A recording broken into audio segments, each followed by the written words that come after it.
I am excited you guys are here with me today.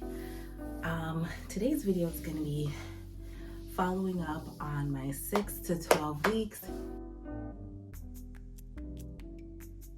I did promise in the last video that I was going to probably do weeks 6 and 7, but 6 through 12 they've been very challenging, so I decided to just do an overall overview of that time because I literally felt how I felt that entire time. So let's get right into it. So I do have my notes here. Make sure I wrote down some notes for you guys, just to keep my thoughts organized. So let's talk about baby. So between week 6 to 12, baby goes from 1/4 of an inch to 6 centimeters long. That's quite some growth. Baby goes from the size of a lentil in week 6 to a passion fruit in weeks 12.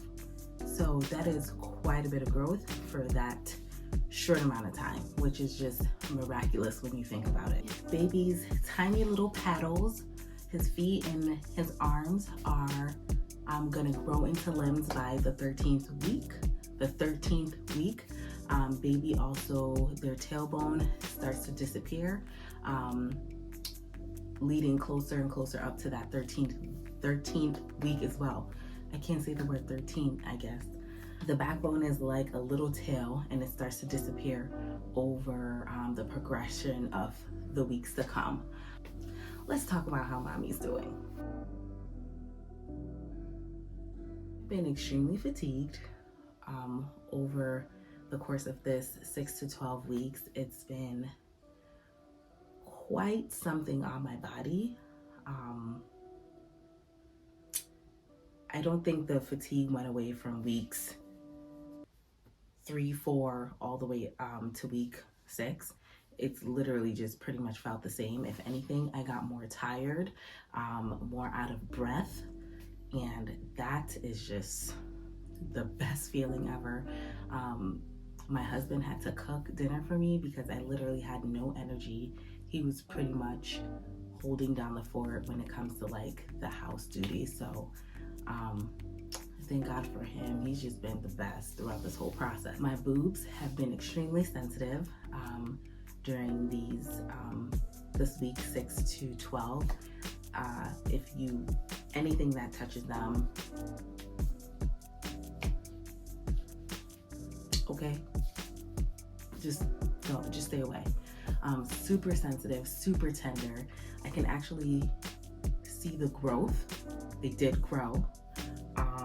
And also because of the hormones, all the hormones my body's going through, you can see the change in the color of my areola, which was very shocking to me one day when I got up and I was just like, what is happening? The bowel movements have been ridiculous. So this is gonna be really TMI, and I'm sorry about it. It's just what it is.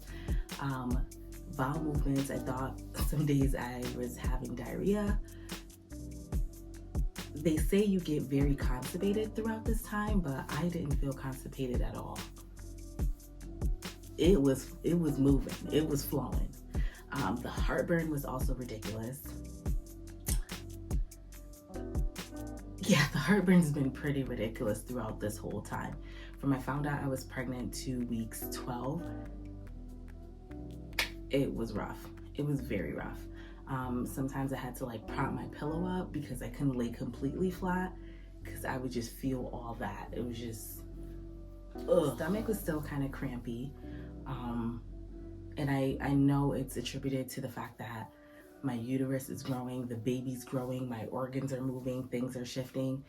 Very uncomfortable, but it is what it is. It didn't feel quite as intense as in the earlier parts of my pregnancy when it felt like the implantation, like it didn't feel that crampy. It's a little bit more muted, but you're conscious of it. Because you don't want anything to go wrong with your baby. So you're just like, any kind of pain or discomfort you feel, you're just super hyper focused on it. Also, the mucus, very mucusy. Like in the mornings, like when I wake up, I feel very dry. My throat feels dry, but I can tell there's like post-nasal mucus, and like brushing my teeth has been the death of me. Like you're like trying to cough it up, trying to get it all up. TMI, I know, but that is also a symptom as well. Like you get super mucusy, like, ugh, I hate it. I hate it. I'm still going through that, and I'm a little bit farther along than 12 weeks now, and I'm still going through that. So I started to get a lot of skin tags like around my eyes, more so on this side than this side, and around my mouth, more so on this side than this side. The ones around my mouth, I noticed those started to disappear more. I thought it was some products, facial products I was using, which also I had to like stop using a lot of the facial products that I had, like retinol and glycolic acid, I believe. Like there's a few products I had to stop using because of the possible harm it could have on the baby. And then on top of that, I stopped using more products because I thought it was breaking me out. Come to find out, it was skin tags, and I didn't notice until my 13th week that it actually started to disappear. And I think my husband noticed it first and brought it to my attention, and I was just like, oh my gosh, what? It was the freakiest thing ever. It was so strange. The dreams are still vivid, like some crazy dreams. Like I would tell y'all some of the dreams, but some of them are, one, disgusting, two, inappropriate, so I'll just table that for myself. So the dreams have been crazy. My gums don't bleed as much anymore when I brush my teeth, so it's not as sensitive as it was between weeks 4 leading up to 6.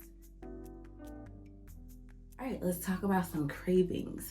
So some cravings I've been having throughout these weeks 6 through 12 has been ramen noodles all day, every day. Give it to me all day, every day. I just want it. Just don't even ask. Just make me some ramen noodles. It's just been hitting the spot. Also, not as much with the shrimp fried rice anymore, but here and there, I would crave the shrimp fried rice, but not as much as the ramen noodles. Ramen noodles is everything to me during those weeks. That's all I wanted to eat, really. Cheetos dipped in balsamic vinegar. I saw my sister-in-law eating a salad, and she had leftover balsamic vinegar, and I had some Cheetos, and I was just like, let me just dip it. It just looks so good to just dip it in there. So I was like, let me just taste it and try it. And ever since then, I've been hooked. I'm not eating it as much anymore, but Cheetos with balsamic vinegar, so good. It sounds gross, but it was so good. Also grapes. I'm loving the grapes. I eat grapes all the time, buy grapes all the time. My husband goes to the grocery store, buy me grapes. I just want grapes. I feel like that has trickled over into my second trimester, which I'm now in, and we will go over those weeks in the next video, but grapes are still a thing that I crave even now in my second trimester. Let's talk about food aversions. I really only have 2 that I can think of right now. Excuse me. One is water. I was never a really big water drinker before I got pregnant, but drinking water has been torture to me. Like, I was like, okay, let me add lemon to it. Let me add orange to it. Like, nothing was helping. It was just like, some days I'm so thirsty that it's just what it is. Like, I know I have to drink water, but majority of the time I'm like drinking juice. I'm diluting juice with water just to help get some kind of water down. But mainly I've been drinking a lot of juice. Not so much teas, but a lot of juice. I really haven't drunk any coffee. I try to stay away from coffee. I love slushies right now. but the water has been stressing me out. Also, taking my prenatal vitamins has been the worst thing ever. Like, I hate taking them. It tastes so gross. So I literally had to go and buy over-the-counter prenatal vitamins because, as you all know, the vitamins I take are rituals. So it's a subscription-based vitamin, great vitamin prior to me getting pregnant. But since I've been pregnant, I just have not been wanting to take them at all. It's just something about the taste and the smell of them. I'm just like, please get this away from me. So right now I'm taking Vita Fusion prenatal gummies. And that's been a piece of cake to take because right now my cravings are sugar and salt. Yeah, I know, not good, but it is what it is, right? So I've supplemented my ritual vitamins for the Vita Fusion. Yeah, I think those are the two things I'm just like, please get away from me. The ritual prenatal vitamins and water. In week 7, I did have a confirmation appointment where they confirmed that I was pregnant. We did an ultrasound. Here's a picture of a little peanut. And week 12, I also went back to the doctor where they were trying to check the heartbeat of the baby by using a Doppler. They couldn't get the heartbeat. So she did another ultrasound, saw that the baby was moving around, and the baby grew so much. Oh, it's cute. How long with you?